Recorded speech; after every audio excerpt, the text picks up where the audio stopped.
What point did you decide that you needed to start charging? Because I think a lot of people struggle with feeling like they have to provide free services for so long, and then have that inferiority complex, at some point that they feel bad about charging X amount of dollars. I hear that all the time. And they just don't know when to flip the switch and stop doing free work. I think it's not an easy way. I think you need to find for yourself. But what I know is, even nowadays I do free work. Even the people that I know that are more successful than me still doing free work. The only point is that you need to find out. I think it's about perspective. You need to find out if you are freelancing and you are doing free work, or you are like today, it's a business opportunity to your brand, to leverage your brand. Right. Because then it's not free work. Right. Because you are getting something from there that maybe is not cash, but that doesn't mean that it's free. Right. Because maybe this opportunity is landing in another gig that you never know. So I think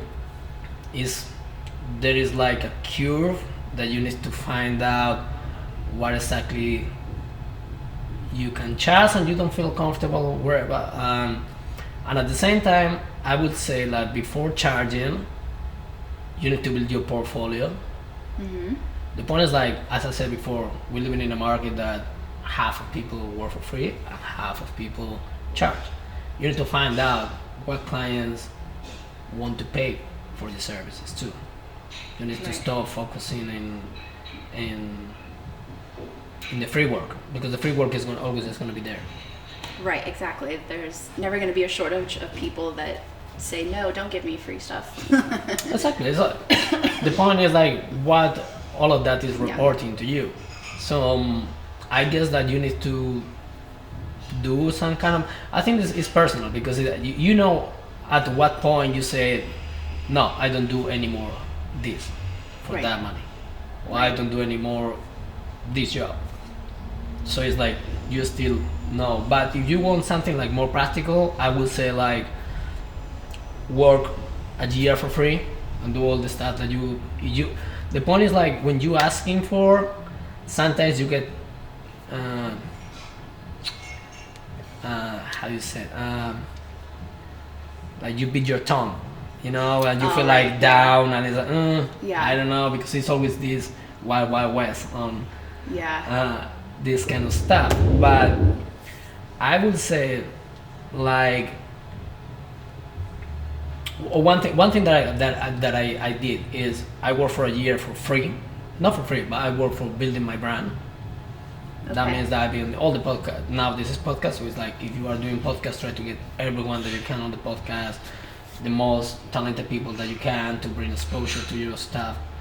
But after a year, the same people that I work for, I ask him to charge a minimum amount of, for example, to bring the cameras or bring your kit rental. I don't know, a minimal amount to start to work. Right. So you went back to them and you asked them for work again. Exactly. It's like, we're working for a year. We're doing this thing for free. And right now, I would like to know, you want to keep working with me. Gotcha. In the next projects, but for bringing you more value to your services, right now I'm charging this amount for my skills, for the gear, or whatever you want to bring, but always in the sense, like, value to people. Because I find, like, a lot of times you get caught for, I just bought this camera or whatever, but it's like, people really never thinking about the client. What are you giving them for more? Because they don't care about the camera. Yeah. They care about, usually my job is solve problems.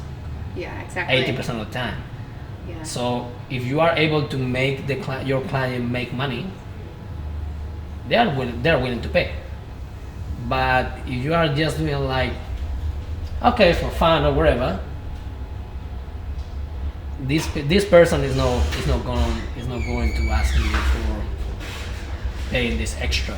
Right. If they are not seeing results, because at the end of the day, we're in a business world that you need to get results for their relationship. Right. And if you're asking people to make investments in you, then you have to be aware and cognizant of giving people the return on their money. So it's fantastic that you are a person that keeps that in mind, because you don't find that every day. You don't. Exactly. And think about the Pareto theory that basically says the 80-20 rule. Yeah.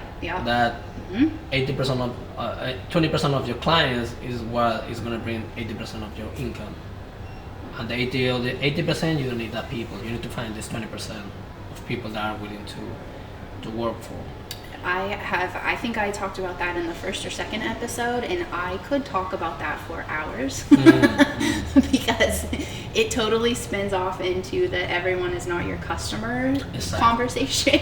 And that is really true. So this is important. Really true. And in the world that we live in nowadays, I think that people forget that, do you know what, I'm not a client for everybody. And there are going to be people out there that I don't match with and that I don't mesh with, and that's okay. Doesn't mean anything about me personally.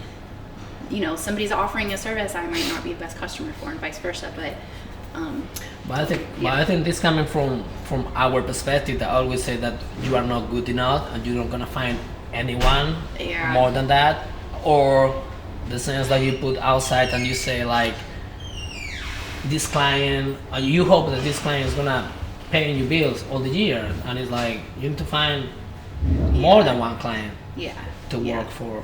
Usually I have a rule that is like, at the moment that you can find 10 clients that want to work with you, you need more clients.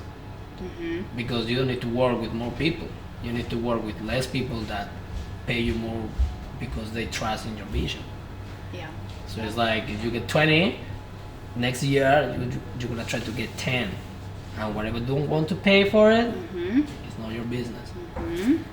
But first of all, you need to get that list, and this takes time. And sometimes we burn out with, you know, like hassle and all that. But I think at the end of the day, comes back for how you help your client. Having that serving mentality and just because some people are only looking for, I just need somebody to take pictures. That's it. But sometimes you find another opportunity there when you show up and show the work, and now my product is 10x because of these people that I didn't know that you could do that.